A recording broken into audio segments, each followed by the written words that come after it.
Hello friends, welcome to the Assam Buronji YouTube channel. মই ভাস্কৰ বেজবৰুৱাই আপোনালোকক মোৰ চেনেলটোলৈ স্বাগতম জনাইছো। সো আহক আজি ভিডিঅ'টোত আমি অইল ইণ্ডিয়াৰ যোনটো ৰিক্ৰুটমেণ্ট ওলাইছে সেইটো বিষয়ে চাওঁ। সো ৰিসেন্টলি অইল ইণ্ডিয়াই এটা হিউজ এমাউণ্ট অফ ভেকেন্সি উলিয়াইছে। সো তাৰ বিষয়ে আমি চাওঁ। সো এইটো ক'ত ক'ত হ'ব? ডিব্ৰুগড়, তিনচুকীয়া, শিৱসাগৰ, চৰাইদেউ আৰু অৰুণাচল প্ৰদেশত ৰিক্ৰুটমেণ্ট ওলাইছে অইল ইণ্ডিয়াৰ তৰফৰ পৰা। সো বহুত কিটা পোষ্টত নিযুক্তি ওলাইছে। সো প্ৰথম আমি গ্ৰেড 3 পোষ্ট কিটা চাই লওঁ। সো থাৰ্ড গ্ৰেডৰ পোষ্ট কিটাৰ স্যালাৰি হ'ব 26,600 পৰা 90,000 লৈকে হ'ব। তাৰ প্ৰথমটো আপোনালোকৰ হ'ল 10 পাছ লাগিব আৰু তাৰ second class boiler attendance certificate লাগিব। তাত 14টা ভেকেন্সি ওলাইছে। সেকেন্ড পোষ্টটো 10 পাছ লাগিব আৰু মিনিমাম 3 ইয়াৰ্স অফ এক্সপিৰিয়েন্স লাগিব। পোষ্টটো হ'ল যে আপোনালোকৰ ষ্টেট পুলিচত নহলে আৰ্ম ফোৰ্সত নহলে CAPFত নহলে ডিফেন্সত এই তিনটাত কনষ্টেবলতছে তলৰ ৰেংকত নহব। মিনিমাম কনষ্টেবল ৰেংকত আপোনালোকে 3 বছৰ সাৰ্ভ কৰিব লাগিব। থাৰ্ড পোষ্টটো 12 পাছ লাগিব আৰু লগত 1 year of diploma certificate in fire and safety from government recognised university আৰু নহলে সাব অফিচাৰ্ছৰ কোৰ্সটো কৰিব লাগিব NFSC নাগপুৰৰ পৰা আৰু লগত possess valid professional heavy motor vehicle driving licence থাকিব লাগিব আৰু 4 নম্বৰ পোষ্টটো 12 পাছ হ'ব লাগিব লগত ডিপ্লোমা সাৰ্টিফিকেট থাকিব লাগিব নহলে সাৰ্টিফিকেট ইন স্যানিটাৰী ইন্সপেক্টৰ কোৰ্স নহলে হেলথ ইন্সপেক্টৰ কোৰ্সৰ সাৰ্টিফিকেট থাকিব লাগিব আৰু লগত 1 years of post diploma experience থাকিব লাগিব। সো আমি ইমান দি আপোনালোকক গ্ৰেড 3ৰ ভেকেন্সিখিনি চাই আছিলো। এতিয়া গ্ৰেড 5ৰ ভেকেন্সিখিনি চাওঁ। সো ইয়াৰ পে স্কেল হ'ব 32,000 পৰা 1,27,000 লৈকে হ'ব। সো ইয়াৰ প্ৰথমটো ভেকেন্সি হয় 10 পাছ লাগিব আৰু লগত first class boiler attendance certificate লাগিব। ইয়াত 14টা ভেকেন্সি। সেকেন্ডটো BSc নাৰ্সিঙৰ কাৰণে ওলাইছে অকল এটা ভেকেন্সি আৰু 2 বছৰৰ ওয়াৰ্ক এক্সপিৰিয়েন্সও লাগিব আৰু মাষ্ট যোনজোপা আপোনালোকে নাৰ্সিং কৰিছে এখন ষ্টেট নাৰ্সিং কাউন্সিলৰ আন্ডাৰত হ'ব লাগিব। তাৰ পিছৰটো হয় এইটো বেচেলাৰ্স ডিগ্ৰীৰ কাৰণে যোনখিনি আপোনালোকৰ হিন্দীত আপোনালোকৰ ডিগ্ৰী লৈছে হিন্দী মিডিয়ামৰ আৰু লগত ইংলিছ এজ এ সাবজেক্ট থাকিব লাগিব গ্ৰেজুৱেচনৰ সময়ত আৰু লগত ডিপ্লোমা ইন হিন্দী ট্ৰান্সলেটৰ কোৰ্সটো কমপ্লিট কৰিব লাগিব। 1 বছৰৰ কোৰ্স হয় এইটো। তাৰপিছত আৰু লগত 6 মাহৰ আপোনালোকৰ কম্পিউটাৰ কোৰ্সো থাকিব লাগিব আৰু post qualification 1 year minimum experience লাগিব। Hindi to English translation job বা আপোনালোকৰ ষ্টেট বা চেন্ট্ৰেল গভৰ্নমেণ্ট বা প্ৰাইভেট সেক্টৰত হলেও হ'ব। আহক আমি নেক্সট গ্ৰেডটোত যাওঁ। সো নেক্সট গ্ৰেডটো হ'ল গ্ৰেড 7। ইয়াৰ পে স্কেল 37,500 পৰা 1,45,000 লৈকে হয়। ইয়াৰ প্ৰথমৰ ভেকেন্সিটো হ'ল 10 পাছ লাগিব আৰু লগত ডিপ্লোমা ইন কেমিকেল ইঞ্জিনিয়াৰিং লাগিব। তাত 4টা ভেকেন্সি ওলাইছে। তাৰ সেকেন্ডটো হ'ল 10 পাছ লাগিব আৰু লগত ডিপ্লোমা ইন সিভিল ইঞ্জিনিয়াৰিং ইয়াৰ 11টা ভেকেন্সি। তাৰ পিছতো মিনিমাম 10 পাছ হ'ব লাগিব আৰু লগত ডিপ্লোমা ইন কম্পিউটাৰ ইঞ্জিনিয়াৰিং তাত 2টা ভেকেন্সি। তাৰ পিছতো মিনিমাম 10 পাছ diploma in electronics and telecommunication engineering আৰু diploma in electronics and communication. So ইয়াত ভাল ভেকেন্সি ওলাইছে 25টা ভেকেন্সি আৰু তাৰ পিছতো মেকানিকেল ইঞ্জিনিয়াৰিঙৰ হয় 10 পাছ আৰু লগত মেকানিকেল ইঞ্জিনিয়াৰিং থাকিব লাগিব।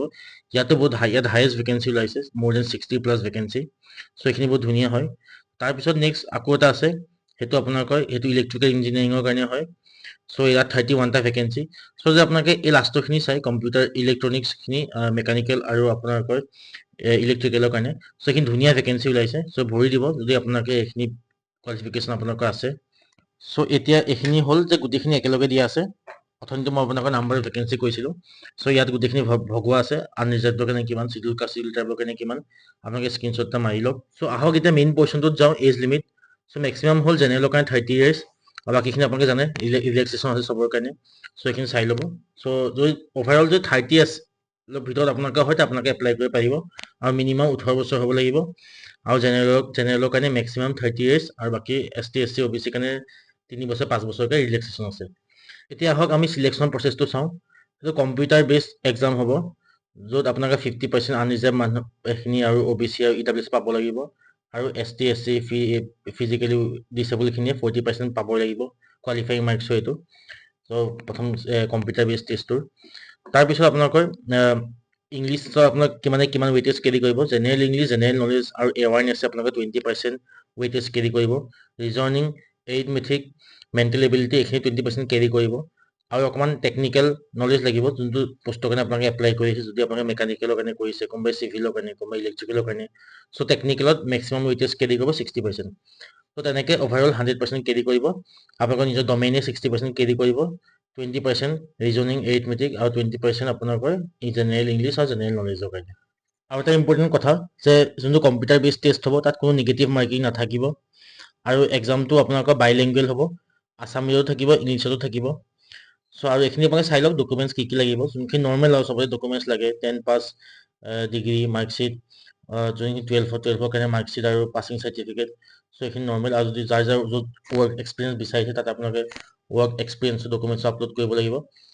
চ' এটা ধুনীয়া ভেকেঞ্চি ওলাইছে।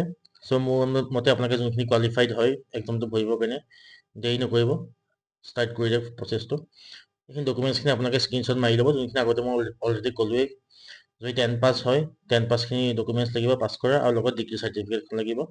আৰু যোনখিনি ফায়াৰ ছাৰ্ভিচ পাৰ্চনেলৰ কাৰণে এপ্লাই কৰিব তাহাঁতৰ কাৰণে এটা মিনিমাম ফিজিকেল ষ্টেণ্ডাৰ্ড চাইজ এটা আছে। চ' যোনখিনি আপোনাৰ মেল হয় মেলৰ কাৰণে আপোনালোকৰ 165 মিনিমাম হাইট থাকিব লাগিব আৰু লগত মিনিমাম 50 kgs অফ ৱেইট। যোনখিনি চিডিউল ট্ৰাইব হয় তাহাঁতৰ কাৰণে মিনিমাম হাইট 160 চেণ্টিমিটাৰ থাকিব লাগিব ফৰ মেল আৰু মিনিমাম ৱেইট 50 kg।